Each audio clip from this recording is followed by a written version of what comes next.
The Little Prince. If he grew up and understood everything. Chapter 1. The Man Who Could Explain the Rose. Once, when I was very young, I drew a picture of a boa constrictor that had swallowed an elephant, and the grown-ups all looked at it and said, "A hat. Why should anyone be frightened of a hat?" And I learned then the thing that it takes most people a whole life to learn, and that I learned at the age of 6, that the grown-ups never understand anything by themselves, and that it is tiresome for children to be always and forever explaining things to them. I am telling you this so that you will understand the kind of man I was before I met him again. I had grown up. I had become exactly the sort of grown-up I had once pitied. I flew airplanes for a living, and I spoke to other men of bridges and of golf and of neckties and of the price of things, and I no longer drew boa constrictors. And if a child had shown me one, I would, I am ashamed to say, very likely have called it a hat. It was in the desert that I met him the first time years and years ago, a small boy with golden hair who had fallen out of the sky, who asked me to draw him a sheep, and who taught me in the 8 days before he went back to his star everything I had forgotten. I have written that story already. You may have read it. It ends with him lying down very gently in the sand, as a tree falls, and being gone in the morning, and with me looking up at the stars at night and hearing in all of them the sound of his laughter, because he had told me that he would be on one of them, laughing, and that I would have, as no one else had, stars that could laugh. For many years that was the whole of it. He was a memory, a grief, and a gift. And then, when I was a much older man, I met him again. And it is that second meeting I have never told anyone about, because it is the saddest thing I know, and because I am not sure even now that I understand it well enough to tell it right. But I will try. I met him in a city. That was the first wrongness of it, that he should be in a city at all. He who had lived alone on an asteroid no bigger than a house, with 1 flower and 3 volcanoes. But there he was in a gray street in a gray coat, a grown man now tall, with the golden hair gone darker and combed flat, and he was carrying a leather case and looking at his watch, and I knew him at once, the way you know a face you have loved, by something underneath the face that does not change. "It's you," I said. I could hardly speak. "It's really you. You've grown up." "Yes," he said, and he smiled, and it was a kind smile, a patient and intelligent smile, and it was not his smile. His smile had been the smile of someone who knew a wonderful secret. This was the smile of someone who knew a great many facts. "Yes, I grew up. Everyone does in the end. I'm glad to see you. You look well." I did not look well. I looked old. But this is the kind of thing grown-ups say to one another, and he said it smoothly, and I felt a chill go through me, because the boy I had known would never have said it, would not have known it was the thing one said. We went to a cafe and we sat down, and I looked at him across the little table, hungry for him, for any trace of the child, and I asked him, because I could not help it, because it was the only thing I wanted to know, "And your flower, your rose, is she well?" He set down his coffee, and he gave me then the most thorough and intelligent and complete answer to that question that anyone has ever given, and it broke my heart in a way I will spend the rest of this account trying to explain. "Ah, the rose," he said, and he smiled again, that patient smile. "You know, for a long time I was very troubled about that rose. She was vain, and she told small lies, and she demanded a great deal, and I left my whole world because of the confusion she caused me. I held it against her for years, but I understand it now." He leaned forward, warming to it, the way a man does when he has worked something out. "She was frightened, you see. She was a flower who had appeared on a tiny planet, alone, with no idea whether she was beautiful or ordinary, no other flowers to compare herself to, no soil she could trust. Her vanity was not cruelty. It was the only armor available to a fragile thing that did not know its own worth. Her 4 thorns, with which she thought she could defend herself against the whole world. They were pathetic, of course, against tigers, but they were not meant against tigers. They were meant against her own fear. And when she told me to put the glass globe over her at night, and then said she did not need it, she was not being contradictory. She was doing the thing all frightened creatures do, asking for love and then, ashamed of the asking, pretending she had not asked. I see it perfectly now. I understand her completely. He sat back, satisfied, and looked at me as if he had given me a gift. And I felt something cold close around my heart, because every word of it was true, and it was the most terrible thing I had ever heard him say. For when he had been a child, he had not understood the rose at all. He had been baffled by her, hurt by her, unable to make sense of her contradictions, and he had loved her anyway, loved her in his confusion, loved her without understanding a single thing about her, loved her so much that the not understanding had driven him across the whole of space to find an answer. And he never found the answer then. He only found that he loved her, and that loving her had made her, of all the millions of roses in all the gardens of the earth, the only rose his rose because he had loved her, not because he had understood her.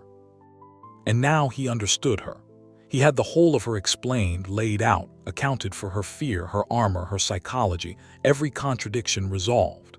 And I knew, watching his calm, intelligent face, that in gaining the understanding he had lost the rose, because you cannot both completely understand a person and be completely undone by them. The understanding is the thing that lets you set them down. He had set her down.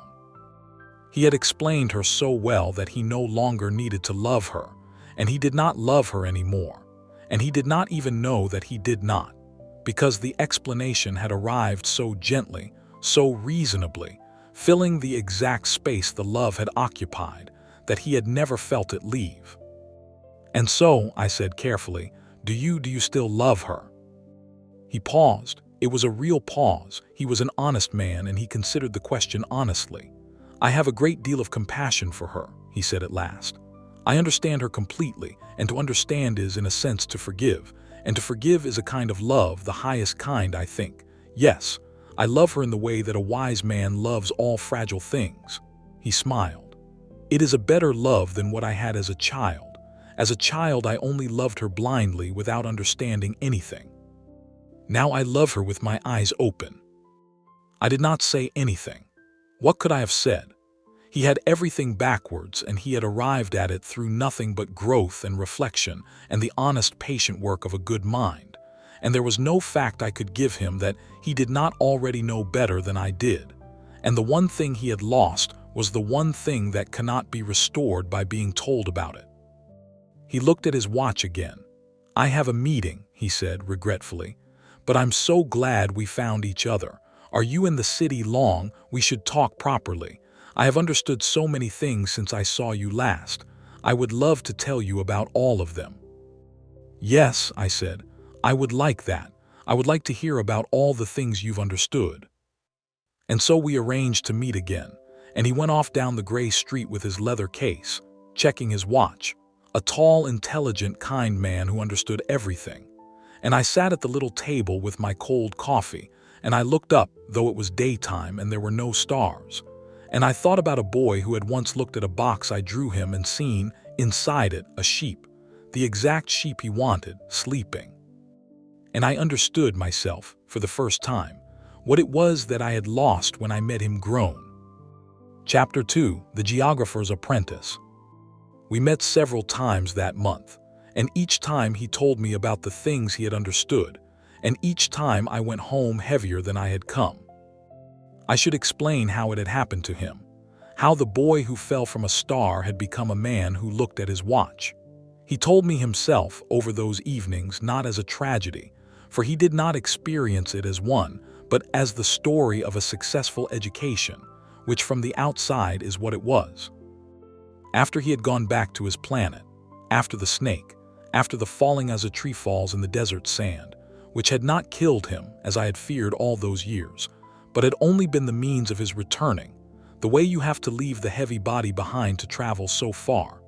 After all that, he had gone back to his small world and his rose, and for a while he had been happy, and he had cared for his flower and watched his sunsets, of which he could see 44 in a day simply by moving his chair. When he was sad. But he had begun, as he grew, to want to understand. This is the thing that happens. The child does not want to understand. The child wants to experience, to taste and touch and love and be amazed, and understanding does not enter into it. But the growing creature begins to itch with questions. Why is the rose the way she is? What are the stars, really? Where do the sunsets go? And he had remembered then the grown-ups he had visited on his journey, the strange solitary men each alone on his own little planet, the king who ruled over no one, the vain man who wanted only applause, the drunkard who drank to forget that he was ashamed of drinking, the businessman who counted the stars in order to own them, the lamplighter who lit and put out his lamp in obedience to orders that no longer made sense. He had thought them all absurd when he was a child. The grown-ups are certainly very, very odd, he had said. But there had been one he had not entirely dismissed.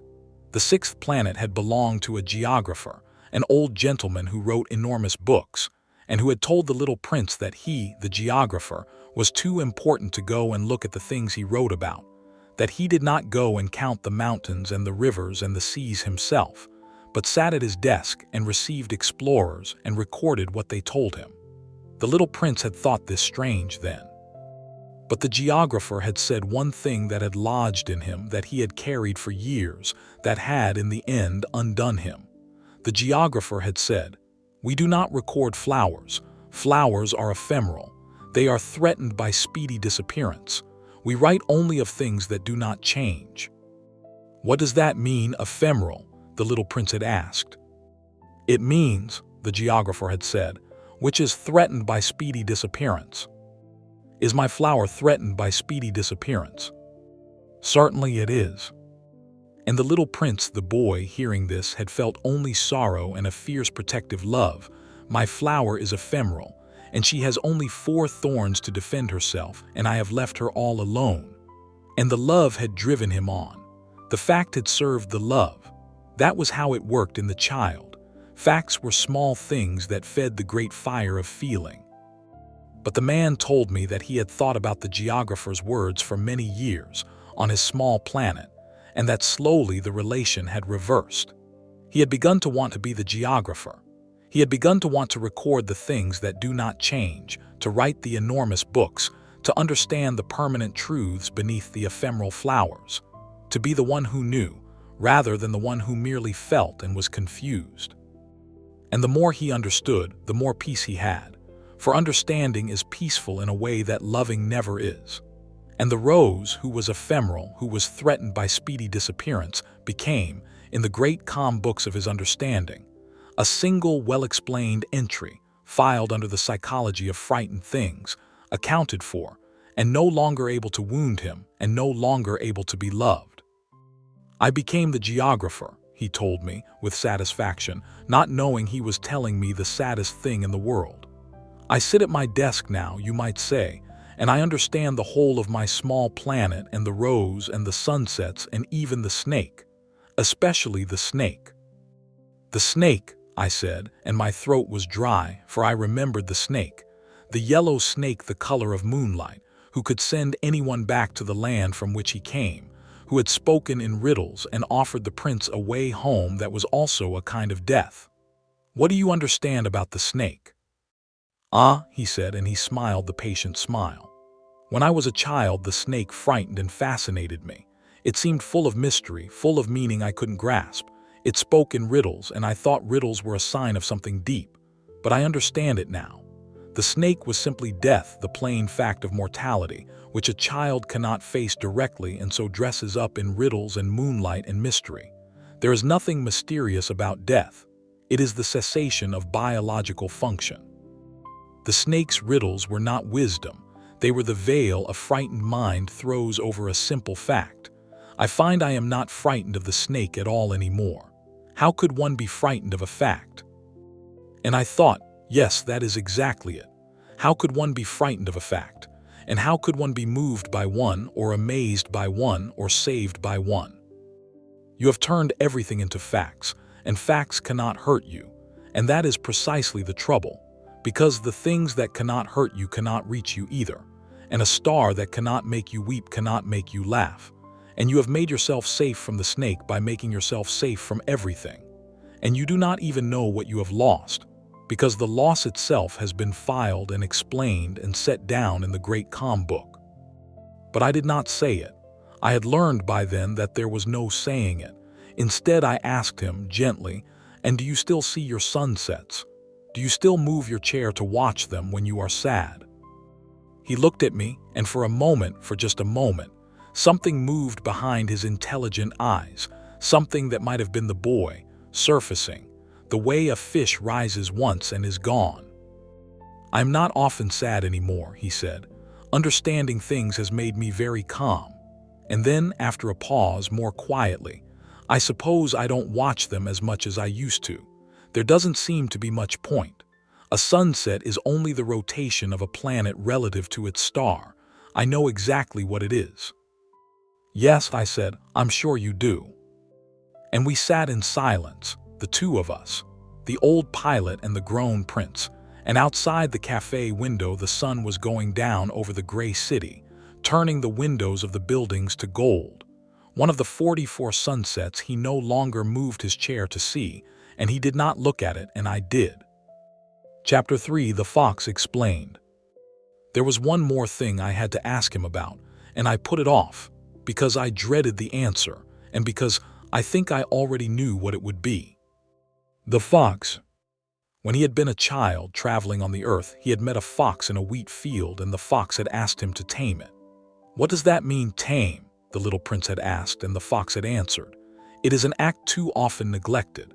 It means to establish ties. To me, you are still nothing more than a little boy who is just like 100,000 other little boys, and I have no need of you, and you on your part have no need of me. To you, I am nothing more than a fox like 100,000 other foxes, but if you tame me, then we shall need each other. To me, you will be unique in all the world. To you, I shall be unique in all the world." And the little prince had tamed the fox slowly, day by day, sitting a little closer each time in silence, for words are the source of misunderstandings. And when the time came for the prince to leave, the fox had wept, and the prince had said, "But it was you who wanted me to tame you, and now you are going to cry. So it has done you no good at all." And the fox had said, "It has done me good because of the color of the wheat fields." For the prince's hair was golden, and now, forever, the wind in the golden wheat would remind the fox of him, and that was the gift and the price of having established ties. And then the fox had given the prince his secret, the secret that was the whole heart of everything, the thing the prince had carried back to me in the desert and given to me as the most precious thing he owned. Here is my secret. It is very simple. It is only with the heart that one can see rightly. What is essential is invisible to the eye. I asked him about the fox on our last evening together. I asked him whether he remembered the fox's secret. "Of course," he said, "it is only with the heart that one can see rightly. What is essential is invisible to the eye.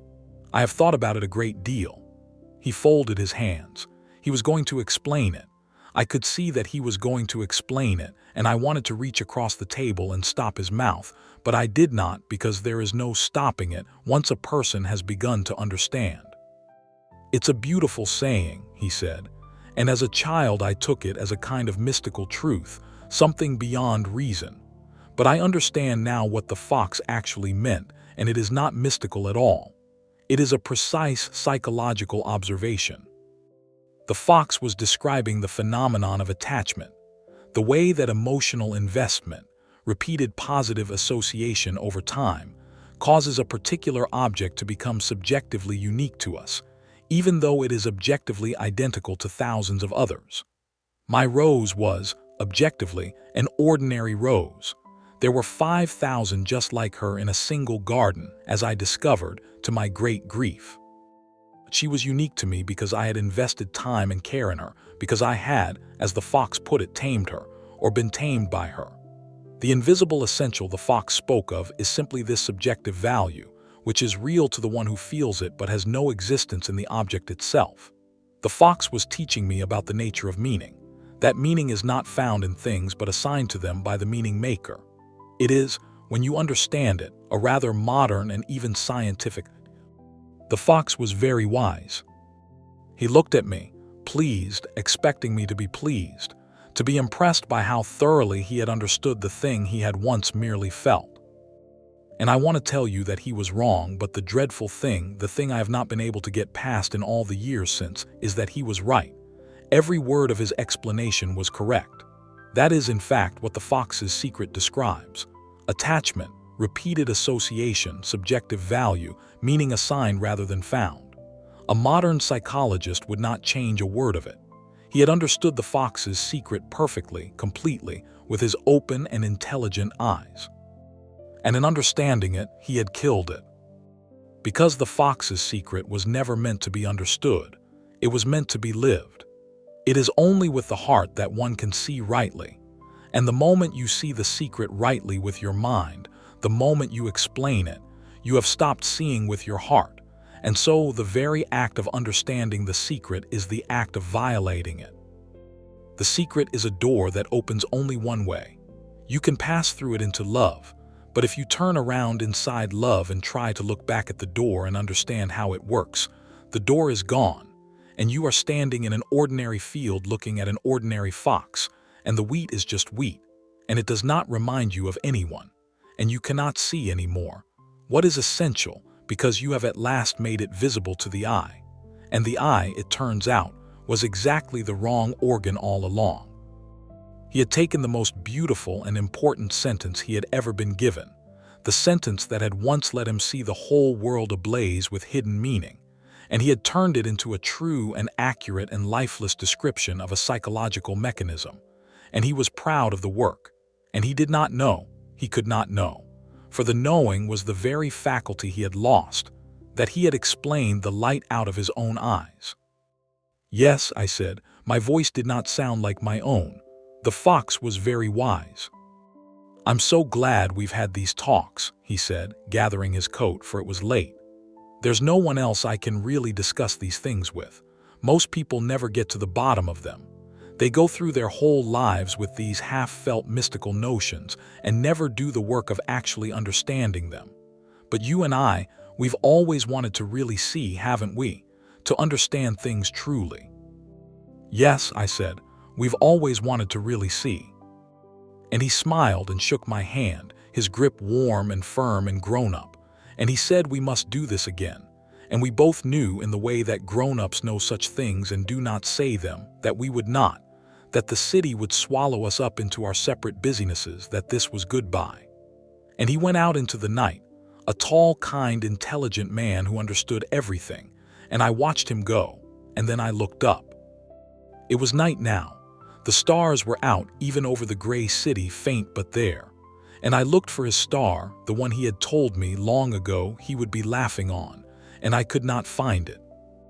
Not because the night was too bright, but because I no longer knew which one it was, and there was no one to ask, for the only person who could have told me had explained the stars so thoroughly that they had all become the same again. 5,000 identical roses, 100,000 identical foxes, a sky full of burning gas at known distances, and not one of them anymore was laughing. Chapter 4. The Garden of 5,000 Roses. I have to tell you about the garden, because it was the garden that had broken him long ago when he was a child, and that had the first time made him, and that, the second time in the form of his understanding of it, unmade him. You will remember it if you have read the first story. When the little prince came to the earth and traveled through it, he came at last upon a garden all abloom with roses, 5,000 of them, all alike, in a single garden, and he had been overwhelmed with grief. For his rose had told him that she was unique, the only one of her kind in all the universe, and here were 5,000 just like her, and he had thrown himself down in the grass and wept. I thought that I was rich, he said, with a flower that was unique in all the world, and all I had was a common rose.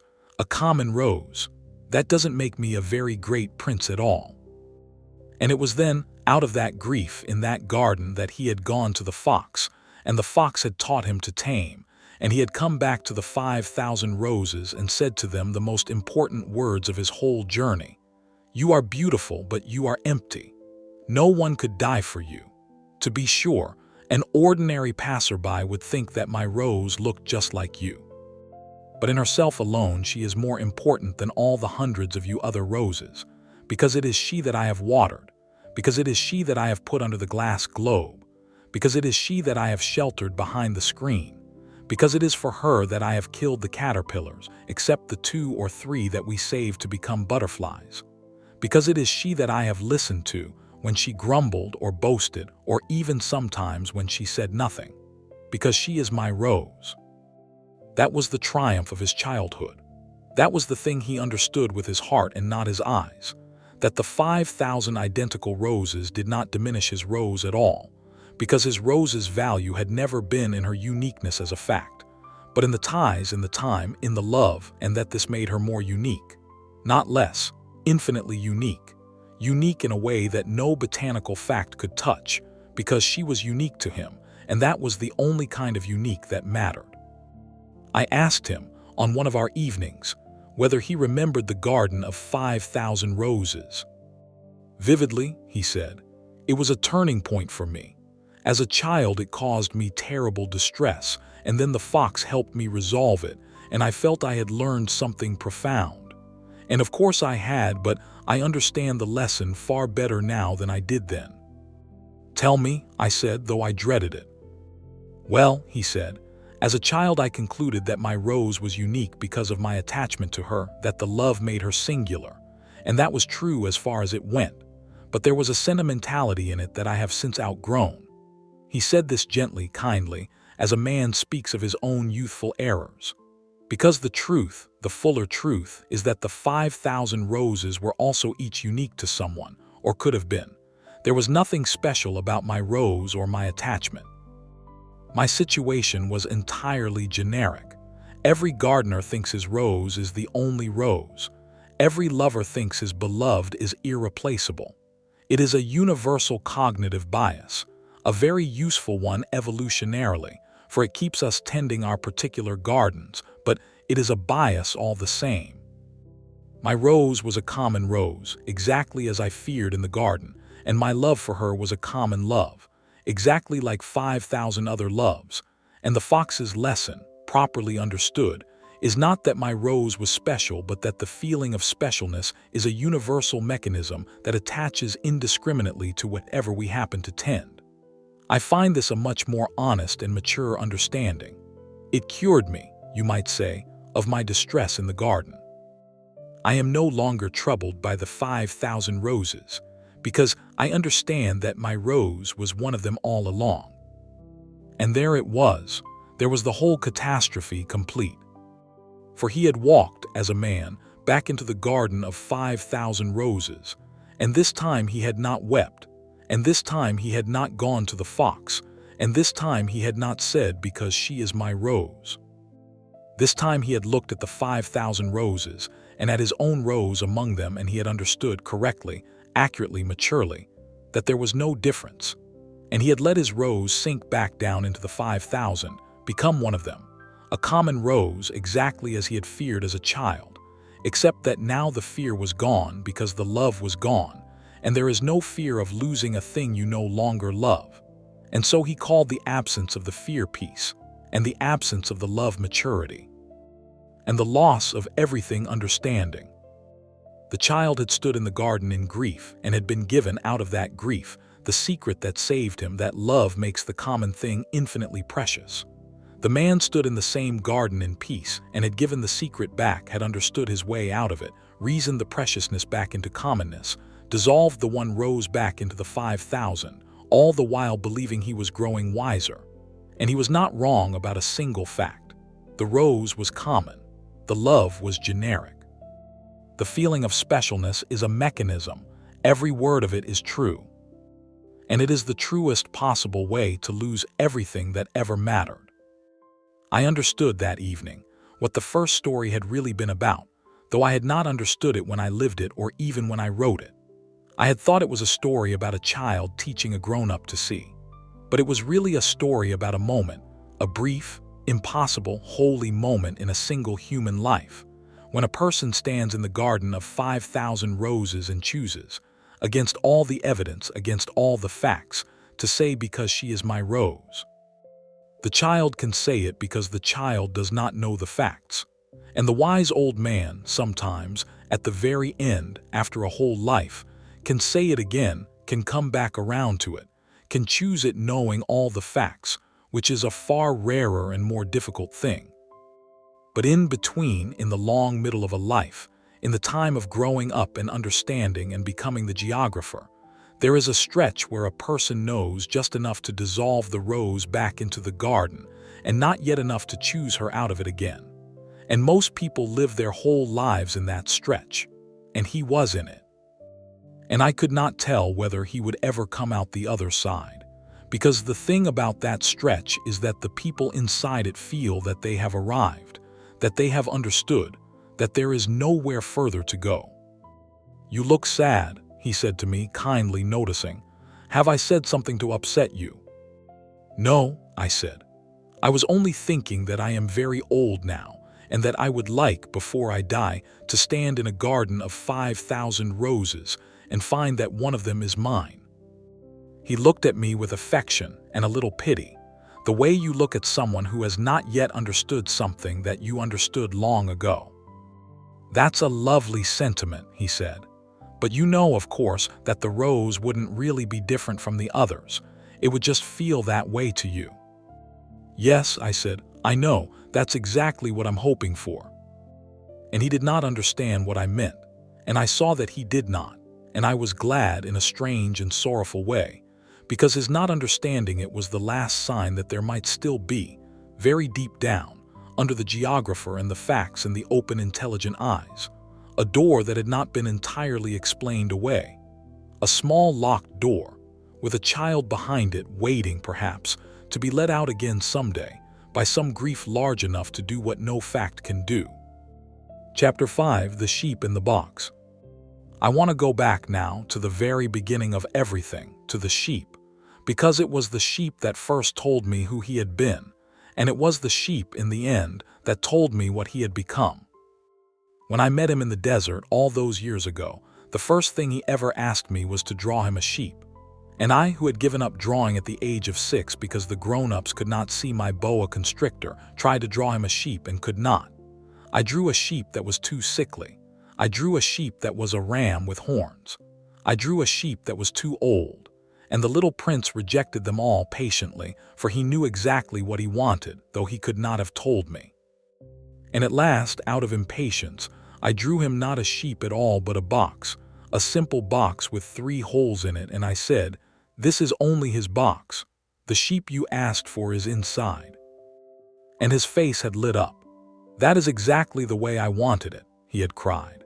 And he had looked at the box and seen inside it through the wood with the eye that sees what is essential, his sheep, and not just any sheep, but the precise sheep he wanted, sleeping or eating grass or whatever he chose, for the box held all sheep, every possible sheep, the sheep of the imagination, which is more real than any sheep I could have drawn.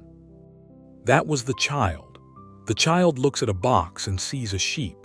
The child looks at a drawing of a hat and sees a snake digesting an elephant.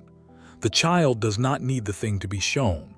The child supplies it, out of the inexhaustible storehouse of a heart that has not yet been taught to see only what is there. On our last evening, I have said it was our last, and it was, though we did not quite say so. I tried something. I do not know what I hoped for. I think I hoped to find the child, to call him out from behind the locked door one last time before the city took him away forever. So I took a napkin and a pen, and I drew clumsily, for my hand was old now and shook, a box, a simple box with 3 holes in it. And I slid it across the table to him, and I said, as I had said in the desert a lifetime ago, "There, the sheep is inside." He picked it up, he looked at it, and I watched his face and I waited. He was quiet for a long moment, and then he smiled, not the patient grown-up smile, but something gentler, more uncertain, and he said slowly, "I remember this." And his voice was different. "You drew me this in the desert when I was a child.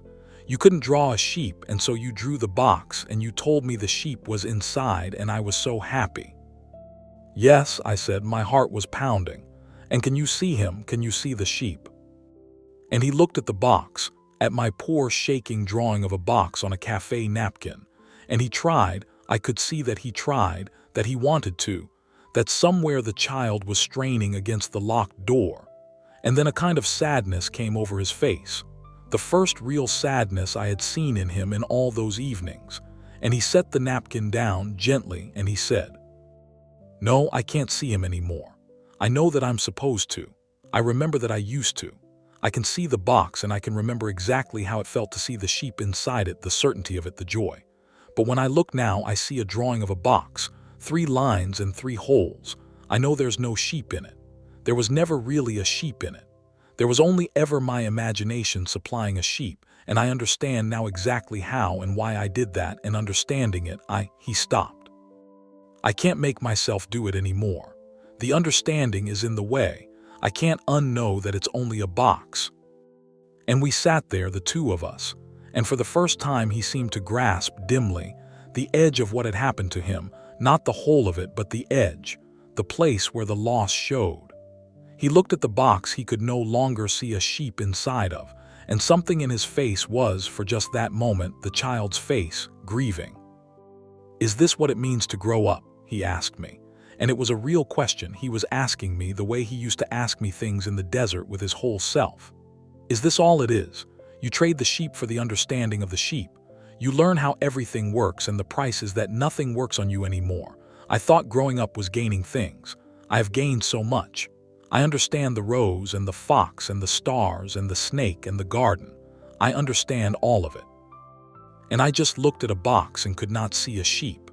He looked up at me and his eyes were wet, and for one moment the man was gone and the boy was there, frightened, on the wrong side of a door he could not find the handle of. What did I do? When did I do it? I never decided to stop seeing the sheep. I would never have agreed to that. How did it happen without my ever agreeing to it? And I had no answer for him, because there is no answer, because it does not happen by agreement, it happens by accretion. One reasonable understanding at a time, each one a small good thing, each one making you a little wiser and a little safer and a little more correct, and no single one of them is the one that costs you the sheep. And yet at the end of them all the sheep is gone, and you cannot point to the moment, because there was no moment, there was only the long sum of moments. The patient work of a good mind, doing exactly what good minds are supposed to do. "I don't know," I said. "I don't think anyone decides it. I think it just comes the way the desert comes, grain by grain, until one day you look up and you're in the middle of it and you can't remember the last green thing." I reached across and put my old hand over his. "But I'll tell you what I think, for whatever an old pilot's thinking is worth. I don't think the sheep is gone. I think the sheep is still in the box. I think you've only forgotten how to look. And I think I have to believe that you can learn it again, not by understanding it. You'll never get back in through understanding. Understanding is the door that only opens outward, but maybe through something else, through grief or love or getting old enough that understanding stops being enough for you. The child gets in for free. The old man, sometimes, if he's lucky, gets back in the hard way after everything by choosing the sheep when he knows perfectly well it's only a box. That's the rarest thing there is, but it happens. I've seen it happen. I had not, in fact, ever seen it happen, but I wanted it to be true so badly that I said it as though I had, and perhaps that is itself a kind of seeing the sheep in the box. He looked at me for a long time. And then he picked up the napkin again, the drawing of the box, and he folded it carefully along the lines, and he put it in the breast pocket of his gray coat over his heart. "I'll keep it," he said. "I can't see the sheep right now, but I'll keep the box, in case you're right, in case I learn how to look again." And that, I think, was the most hopeful thing he could have said, and the most heartbreaking both at once, that he could no longer see the sheep, but that he had kept the box. That the understanding had taken his sight but had not quite taken his hope. That somewhere behind all the facts there was still a man who wanted, against everything he now knew to be wrong, to find that the box held a sheep after all. It is the thing I hold on to when I think of him. He kept the box. Chapter 6. The Lamplighter's Loyalty. I did not see him again for a long time after that. The city took us, as I had known it would, into our separate lives, and I am an old man and I do not move easily through the world anymore, and he was busy understanding things, and the years went by. But I thought of him often, and I thought, especially, of one of the planets he had visited on his childhood journey, the one with the lamplighter, because it seemed to me, the more I considered it, to hold something I needed in order to understand what had become of him. The lamplighter, you will remember, lived on the smallest of the little planets the prince visited. A planet so small there was only room for a street lamp and the lamplighter himself. And the lamplighter's task was to light the lamp at evening and put it out at morning, in obedience to orders given long ago. But the planet had begun, over the years, to turn faster and faster, until now it made a full rotation every minute, so that there was a sunset and a sunrise every 60 seconds, and the poor lamplighter, faithful to his orders, had to light and extinguish his lamp once a minute forever, with never a moment to rest. "It is a terrible profession," the lamplighter had said. "It used to be reasonable. I put out my lamp in the morning and lit it in the evening. I had the rest of the day for relaxation and the rest of the night for sleep. But the orders haven't changed, and the planet turns faster every year, and the orders haven't changed." And the little prince, the child, had felt a great tenderness for the lamplighter, and had thought him the only one of all the grown-ups he had met who was not absurd. Perhaps, he had thought, because he is thinking of something else besides himself. The lamplighter was faithful. He was loyal to his orders even when the orders had stopped making sense, even when keeping them cost him everything, all his rest, all his peace, his whole life spent lighting and extinguishing a lamp once a minute on a planet too small to need it. The child had loved him for it.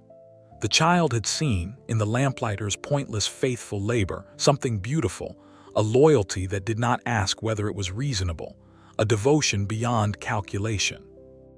I thought about the lamplighter, and I thought about the man the prince had become, and I understood, at last, the exact nature of what he had lost, because the lamplighter was its precise opposite.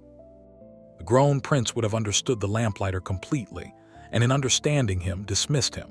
He would have said, "The lamplighter is irrational. His orders no longer serve any purpose. The planet is too small for the lamp to matter to anyone. He is exhausting himself in obedience to a command that has lost its meaning.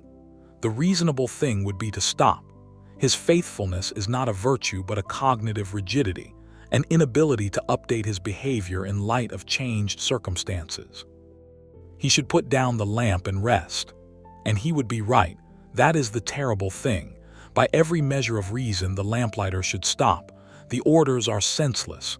The labor is pointless. The reasonable, intelligent, mature thing is to quit. And yet the child had been right too, in a way that reason cannot reach. That there was something holy in the lamplighter's faithfulness, something more beautiful than reason, a loyalty that was valuable precisely because it was not reasonable. For any fool can be loyal to orders that benefit him, but to be loyal to orders that cost you everything and serve no one, simply because you gave your word, simply because it is your lamp and your planet and your task, that is a kind of love, and love has never once in the history of the world been reasonable. And the moment you make it reasonable, it stops being love and becomes a calculation. And a calculation, however correct, is a cold thing to warm your hands at. The grown prince had become reasonable. That was the whole of it. He had become a man who would put out the lamp and rest, and be right too, and be at peace, and never know that the light had gone out. Not just the street lamp on the tiny planet, but the other light. The one the lamplighter had really been keeping lit all those faithful minutes, which was the light of caring about something more than its usefulness, of being loyal beyond reason, of keeping faith with a thing simply because it was yours and you loved it and you had said you would. His rose had been his lamp. He attended her once faithfully beyond reason, putting the glass globe over her at night and the screen around her against the wind, killing the caterpillars, listening to her grumble and boast and sometimes say nothing, a pointless labor by any reasonable measure for a common rose, one of 5,000 who told small lies and had only 4 useless thorns. And then he had grown up and become reasonable and understood that the labor was pointless and put down the lamp and rested and called it peace. And somewhere on a small planet, I imagined, his rose was still there, under no glass globe now, behind no screen, with her 4 useless thorns, ephemeral, threatened by speedy disappearance, waiting for a lamplighter who understood now far too well that there was no reason to come back and light her lamp. Chapter 7. What the Old Pilot Knew.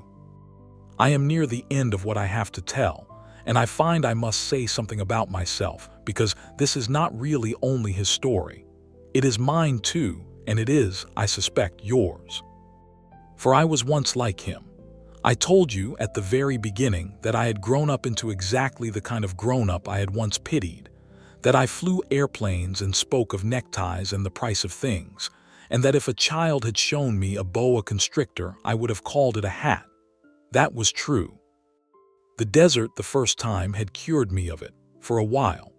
The little prince had come and reminded me of the sheep and the box and the stars that laugh, and for a long time after he was gone I could see them again. I could look up at night and hear his laughter in all the stars.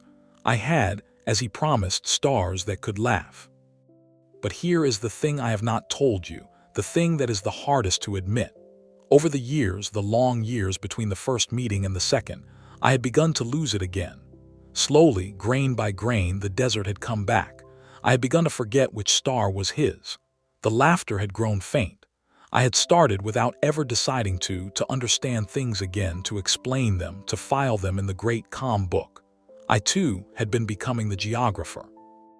And that is why his second coming was so terrible to me, and why I have never been able to get past it. Because when I met him grown and heard him explain the rose and the fox and the snake in the garden, I was not hearing a stranger. I was hearing myself. I was hearing where I had been heading, where I was perhaps 3/4 of the way to, where I would certainly arrive if I lived long enough and kept understanding things at the rate I had been understanding them. He was my future, the way the businessman and the geographer and the lamplighter had once been his. He was the grown-up I was finishing becoming. And that is why I wept when I drew him the box and he could not see the sheep. I was not only weeping for him. I was weeping because I was afraid that if I drew myself the same box, I might not see the sheep either. I was afraid to test it. For days after that last evening, I did not dare to draw a box because I could not have borne to look inside it and find nothing. But at last I did. I was alone, an old man in a small room late at night, and I took a piece of paper and I drew a box clumsily with 3 holes, my hand shaking worse than ever. And I made myself look at it. And I want to tell you what I saw because it is the only thing in this whole sad account that is not sad, and I have earned the right to end on it, I think, having taken you through all the rest. I saw the box, 3 lines, 3 holes, and I knew exactly as he had known that there was no sheep in it, that there had never been a sheep in it, that it was only my imagination that had ever put a sheep there. I knew all the facts. I was as wise and ruined as he was. I looked at the box and I saw a box. And then I chose to see the sheep. That is the whole secret, and it is not the child's secret, and I want to be very clear about the difference, because it took me my entire life to learn it. The child sees the sheep because the child does not know it is only a box. That is innocence, and it is beautiful, and it cannot last, and there is no getting it back, ever, no matter what anyone tells you. The grown prince saw only the box because he knew it was only a box, and the knowing was a wall between him and the sheep. That is wisdom, and it is also a kind of death. But there is a third thing, and it is the rarest thing in the world, and it comes, if it comes at all, only at the very end, only after you have lost the innocence completely and become wise completely and stood in the desert of pure understanding and found it unbearable. And the third thing is this: to know perfectly well that it is only a box, to have every fact arrayed against you, to understand the whole mechanism of imagination and attachment and meaning assignment exactly as the grown prince understood it, and to choose, anyway, freely, with your eyes wide open, to see the sheep. Not because you are fooled. You are not fooled. You can never be fooled again. But because you have understood the last thing, the thing past all the other things, which is that the seeing of the sheep was always worth more than the knowing of the box, and that a man can decide what he will let himself see, and that this decision, made in full knowledge, is not innocence and is not foolishness, but is the closest thing to love that a grown-up heart can manage. The child sees the sheep by nature. The old man sees the sheep by grace and by choice, and by an act of will that is really an act of love performed against everything he knows. And in between, in the long middle, is the man my prince had become, who could no longer see it by nature and had not yet learned to choose it by grace, and who was therefore the most pitiable of the three, not because he saw the least, but because he was the only one who could not see it at all, the child being below the wall and the old man being over it and the grown prince being stopped against it, on the wrong side, holding a folded box in his breast pocket in case. I drew myself the box and I chose the sheep, and I saw him sleeping, exactly the sheep I wanted, with the muzzle I had once worried about, eating the rose perhaps or not.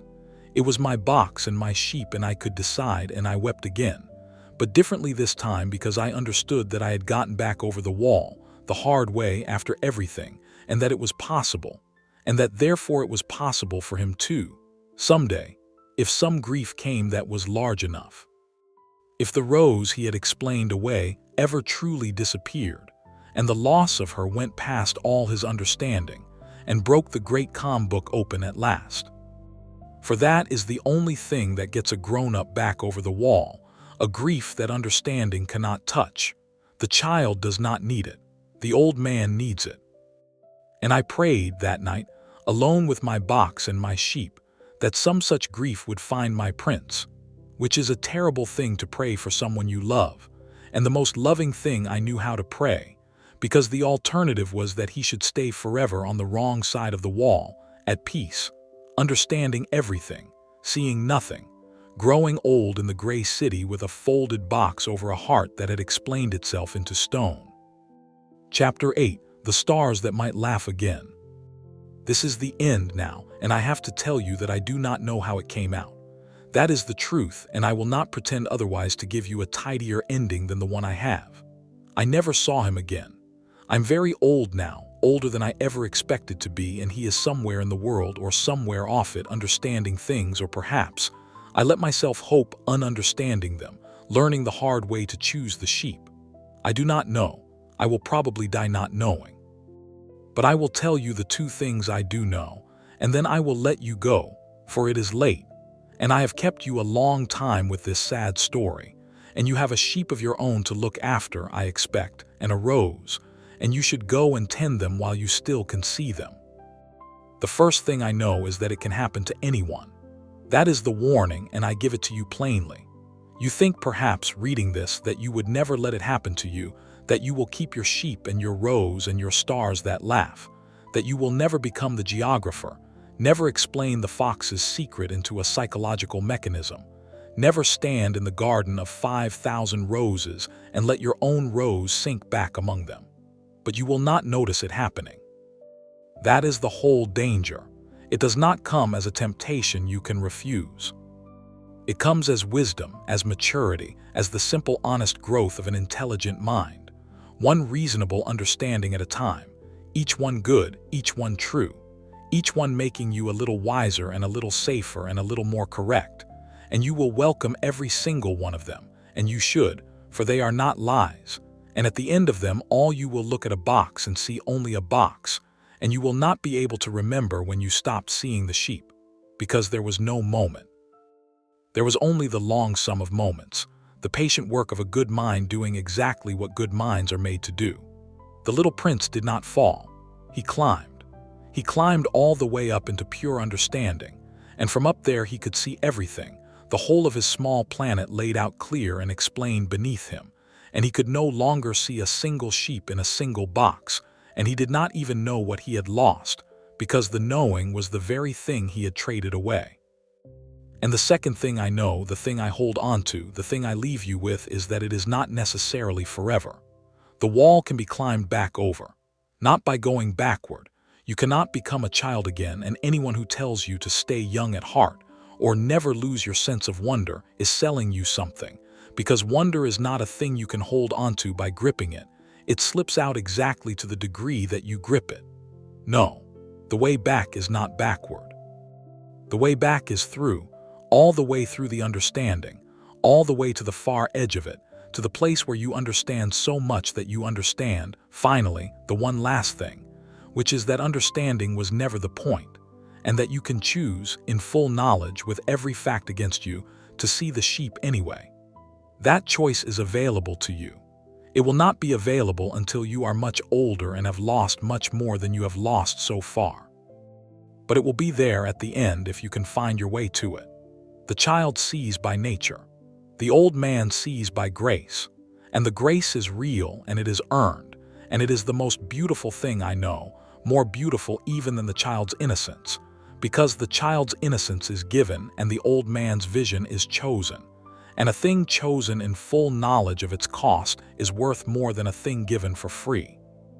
So that is my story, and it is his, and it is yours. Somewhere out there my little prince is growing old, with a folded drawing of a box over his heart, and I do not know whether he has learned yet to see the sheep inside it. But I keep the night sky in the habit of laughing, for both of us in case. I look up, and I do not always know which star is his anymore. And I no longer try to find the one, instead I choose freely, knowing exactly what I am doing, to hear all of them laughing, every star in the whole sky, 5,000 of them, 100,000 all laughing because I have decided that they are, and because deciding it at my age after everything is the closest I will ever come to flying again. And if you should ever travel in the desert and come upon a tall gray-coated man who understands everything, who can explain the rose and the fox and the stars, who is calm and wise and kind and a little sad without quite knowing why, do not argue with him. Do not try to tell him about the sheep. He knows more about the sheep than you do. He can explain the sheep down to its molecules. Just draw him a box, slide it across the table, tell him the sheep is inside. And then wait and watch his face and pray, as I pray, every night into a sky I have decided is laughing, that some grief has found him by now that was large enough, and that when he looks into the box, after all his understanding, he chooses at last to see.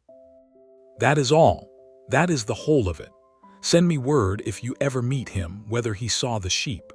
I should so love to know, before I go up to find out for myself which star is really his, and whether, after everything, it was laughing all along. The end.